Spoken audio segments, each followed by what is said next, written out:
প্রথম বিবাহের প্রথম বাচ্চা এনে আমার মা হয়ে এসেছে।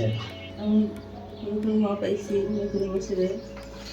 আল্লাহর কাছে হাজার হাজার শুকরিয়া।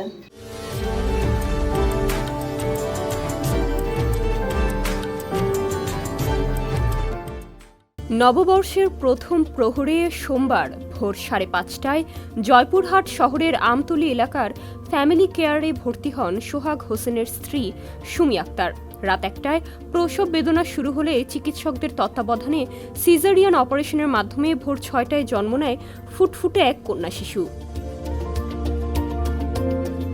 শিশু জন্মের পর 10 মিনিটের মধ্যে তাকে কোলে নিয়ে আনন্দে ভেসে যান বাবা সোহাগ হোসেন, মা সুমি আক্তার, নানি আঞ্জুয়ারা বেগম ও খালা হাবিব আক্তার। নববর্ষের সকালে এই সন্তানের আগমন তাদের জন্য বিশেষ এক আনন্দময় মুহূর্ত হয়ে দাঁড়ায়। আমার প্রথম বাচ্চা মেয়ে হচ্ছে আমার নাতনি।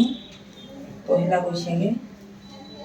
বৈশাখের উপহার। আমি নাতনি পেয়ে খুব খুশি। আমার খালামণি হওয়ার অনুভূতি পাইছি। বাংলা নতুন বছর, নতুন উপহার, মাশাআল্লাহ অনেক সুন্দর হয়েছে। আলহামদুলিল্লাহ আমরা সবাই অনেক খুশি। সবাই দোয়া করবেন আমার আম্মুটার জন্য যেন সুস্থ থাকে। শিশুর বাবা সোহাগ হোসেন ও মা সুমি আক্তার জানান তারা ইতোমধ্যে শিশুটির নাম ঠিক করেছেন সিদরাতুল মুনতাহা। 7 দিনের মধ্যে আকিকা হবে এই নামেই। আমার প্রথম বিবাহের প্রথম বাচ্চা এনে আমার মা হয়ে এসেছে। নতুন বছরের নতুন উপহার। হ্যাঁ, খোদা তাআলার কাছে অসংখ্য ধন্যবাদ এবং আলহামদুলিল্লাহ আমি খুবই খুশি। হ্যাঁ, আলহামদুলিল্লাহ অনেক খুশি। হাজার হাজার শুকরিয়া যে আমার মেয়ে সুস্থ আছে। নতুন বছরের নতুন উপহার আমার প্রথম সন্তান, প্রথম মা হওয়ার অনুভূতি। আমি আলহামদুলিল্লাহ খুবই খুশি। আমি নতুন মা পাইছি নতুন বছরে।